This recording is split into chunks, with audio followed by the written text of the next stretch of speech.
Hello and welcome to a Blood Red podcast special. Myself, Matt Addison, with Paul Gorst, Theo, Squires and Keifer MacDonald here with you for the second time. Today we recorded a podcast, of course, earlier in the afternoon as usual. Mohamed Salah was inevitably on the agenda back then. But since then, big news has emerged. Mohamed Salah has signed a contract extension worth around £350,000 per week at Liverpool until 2025. It's a heavily incentivised deal, Gorsty. It's linked to trophies won, but the main thing is that after such a long saga, this deal is done and dusted. I'll come to you first. What's your initial reaction on this one? Do you know what? That's a good question because I don't actually know. It's obviously great news for Liverpool, superb news. It's news that fans have wanted to hear for some time. I just didn't think it'd be as sudden as it has been in terms of. Obviously, it's not sudden in terms of it's been allowed to drag into the last 12 months. It's just that it has gone to a certain point. I didn't think it had happened, Jordan. I didn't think it happened this summer, to be honest. Possibly expect. I always thought that there was a will, there was a way, and Liverpool have been desperate to keep him.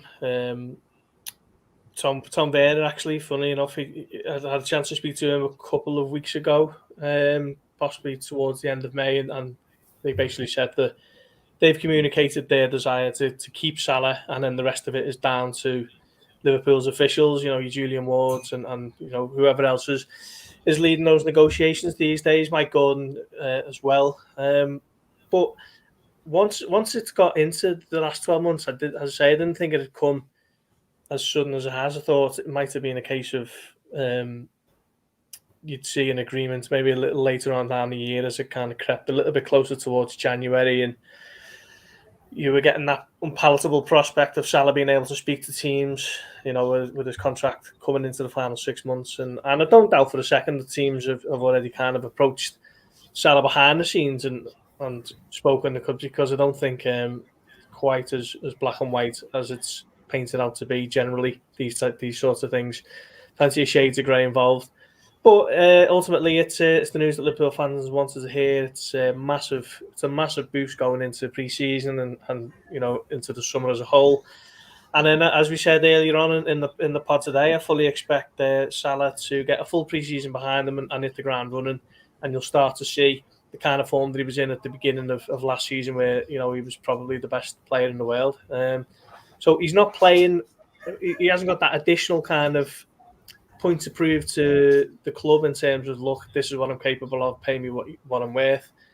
That's all put to bed now. And I suppose in a way it's while he won't have that kind of fuel to the fire, it's something that I'm sure has definitely put his and his family's mind at ease, and he'll just be able to play with the freedom that we know he's capable of.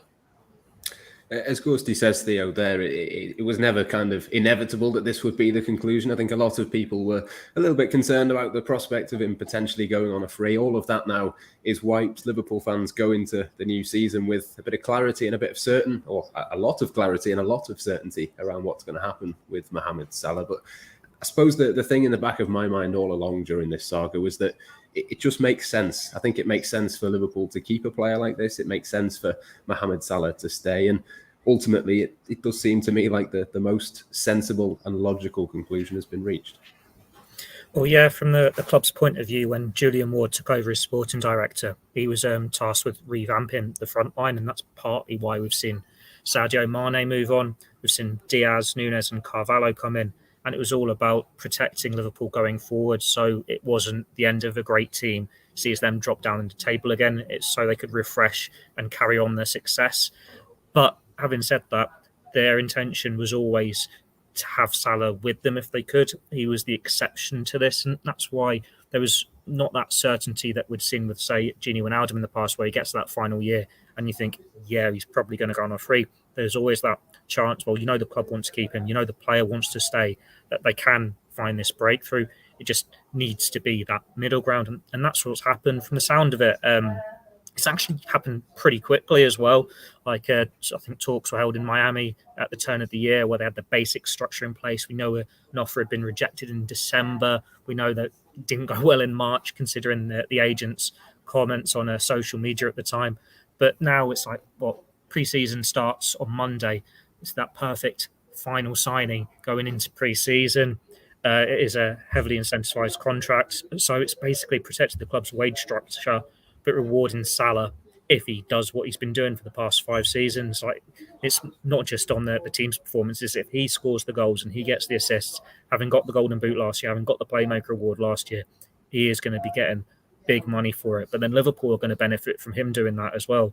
So it might not have been an easy deal to conclude, but it was always their priority to get it done. Liverpool wanted to keep him. They know he is one of the best players in the world, and he was certainly the best player in the world for the first half of the season. If he'd had that form for the second half of the season, Liverpool probably win the quadruple when he wins the Ballon d'Or. It's as simple as that.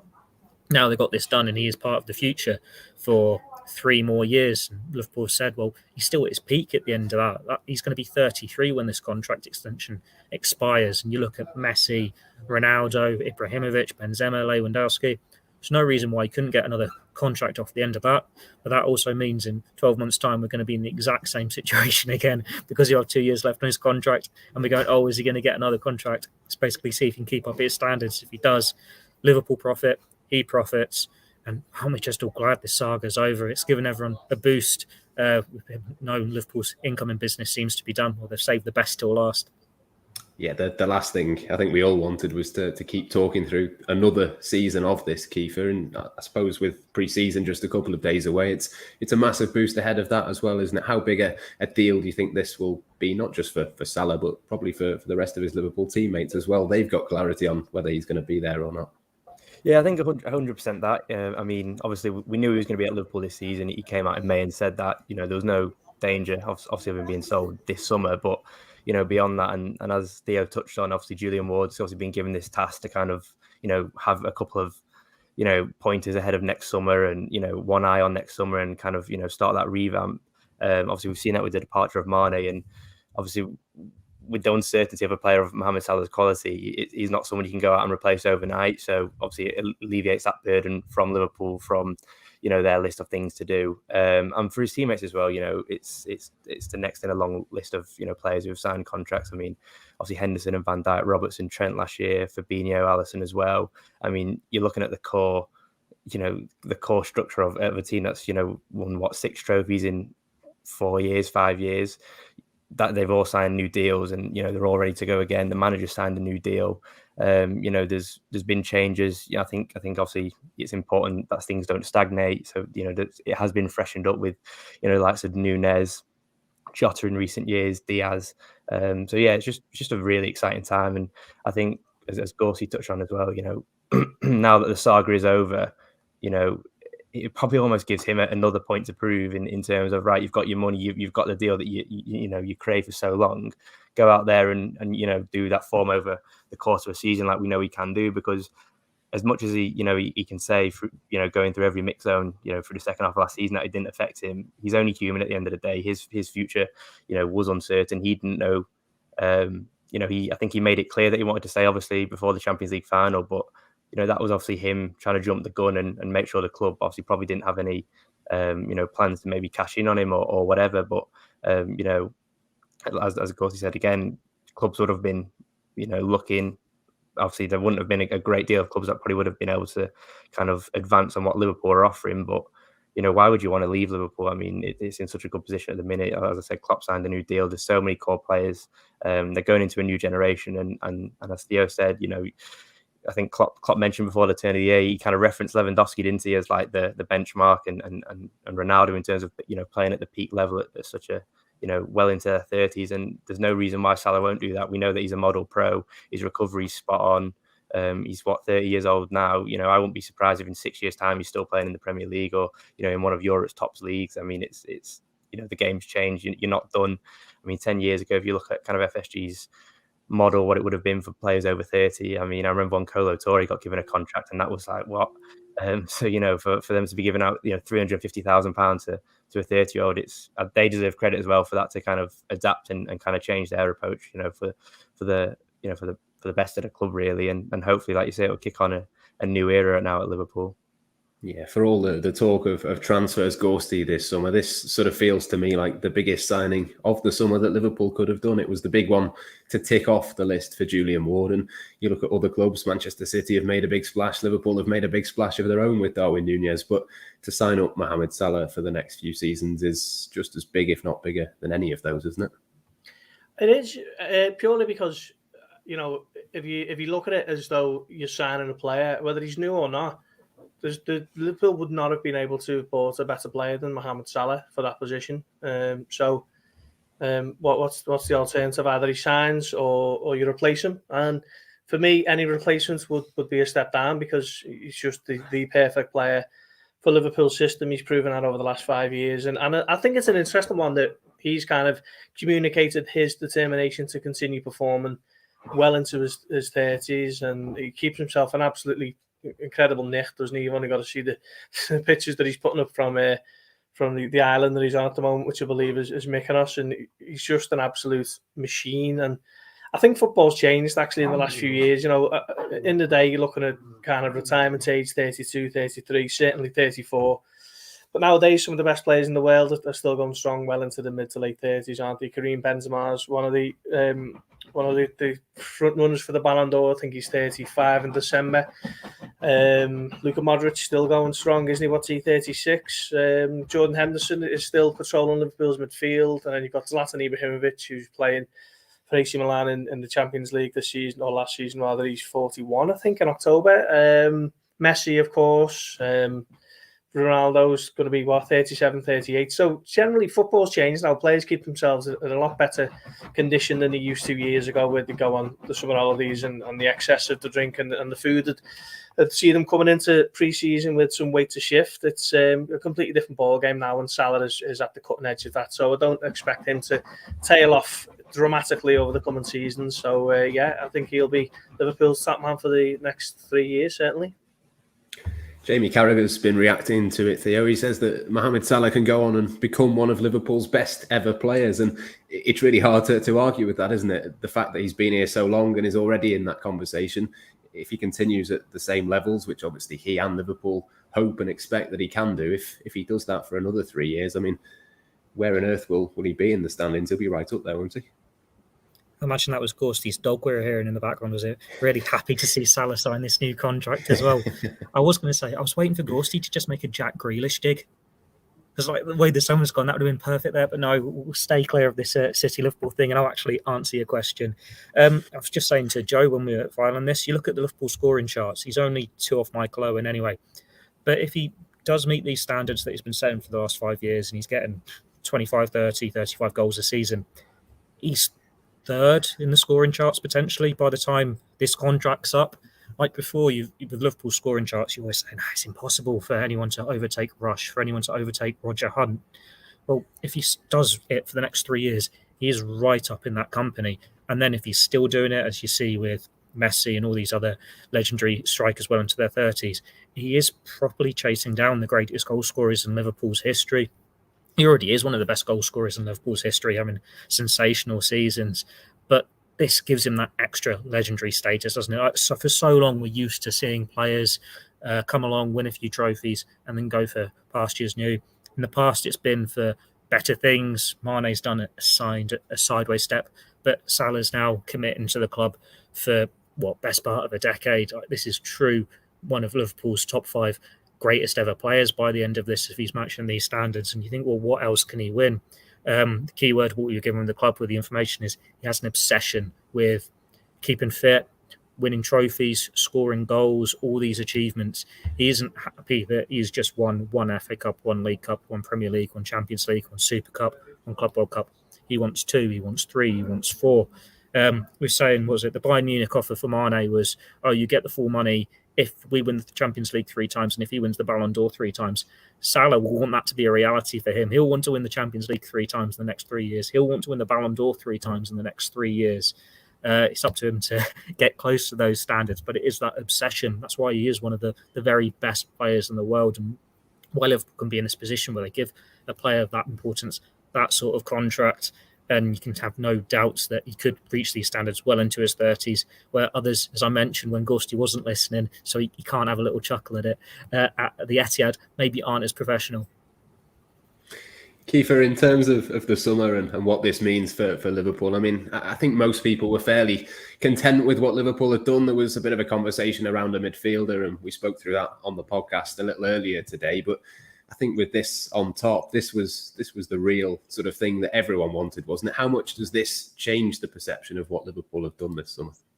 Oh, 100%. I mean, it just adds a bit of gloss, doesn't it, to Liverpool's business that they've already done. I mean, it just shows you that perception's everything, because Liverpool, if Salah hadn't signed today, say, they'd be going into the season with the exact same squad, but because obviously they've got that security of Salah for the next 3 years, they're already happy. And, maybe it'll just kind of, I think, the committee and Michael Edwards and the work they've all done, and obviously Julian Ward's now taking that baton on, they deserve everyone's trust, and there's a reason, they've got a plan, and the principles they stick to. And I think this just shows that really. And if they choose not to go for a midfielder this summer for whatever reason that may be, if they're waiting for something next year, or there's nothing in the market that kind of suits what they're after, I think they've proven with their business time and time again. I mean, the signing of Salah himself 5 years ago, I mean, if fans could have had their way, I mean, it would have been Julian Brandt and Mario Götze, one of those coming through the door at the time. And I don't think they would have done anything near to what Salah has done at Anfield during his 5 years. So it just his career is at Liverpool has been a success story for obviously him personally, but obviously the recruitment of Liverpool. So yeah, it's and especially like you look at City and the Haaland deal. I know obviously after the Champions League final, it was quite a hard thing to take for a lot of people. Like City just added another world class player to their ranks, and then obviously we matched that with Darwin Núñez, and then again you've got Salah. And yeah, it's just going to be an exciting time. I mean, what did he have last week? I think he had 7 weeks off last summer. He's probably had 3.5, 4 weeks this summer. He's not going to be going to the World Cup, so you'd imagine that he'd be in pretty good nick for the second half for last season. I mean, he's not the kind of person who'd come out and say that he was fatigued after AFCON, or he's maybe demoralised by what happened in AFCON and the World Cup qualifying. But obviously that would have played a huge part in his mind, especially obviously being in close proximity to Mane, and kind of the nature of how that unfolded. So if he can have a 4-week break, whatever it is, a 5-week break over November, if he gets a good start to the season, he can pick that up from Christmas onwards, and hopefully fire Liverpool to another couple of trophies and get his name right up those scoring charts. Yeah, you'd certainly fancy him to do that. I'm sure that will be his aim and Liverpool's aim, and you wouldn't be surprised if it came true either. But Gorsty, in terms of, we've mentioned Sadio Mane obviously has moved on. There's still a question mark a little bit over Roberto Firmino. It always felt, though, that Mohamed Salah was going to be an exception if Liverpool were to get this contract done as they had now. He scores more goals than anyone else. He would argue he deserves more money than everyone else. In terms of the numbers involved here, how much of an exception do you think this is? And I suppose if you were going to break it for anyone, it probably would have to be him. Yeah, well, the numbers kind of back that up, don't they? We know that Van Dijk, when he signed his new deal, it kind of put him in the brackets of somewhere between £200,000 to £220,000 a week. Liverpool don't divulge those terms for obvious reasons, because same reason our company doesn't detail how much we're getting paid every month, do they? It's just kind of private and whatever else. But we know that that's roughly what Van Dijk was earning and is earning.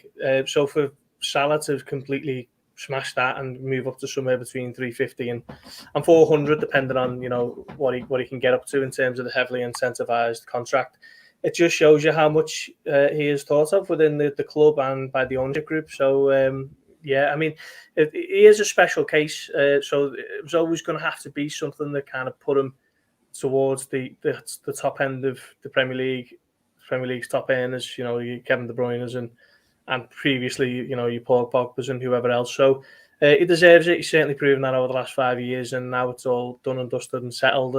He can look to put that behind him and just carry on as he has been, really. He doesn't really need to change much, does he? Just get a little bit of a rest and come back fit and firing, and Liverpool will be able to be in the thick of it again.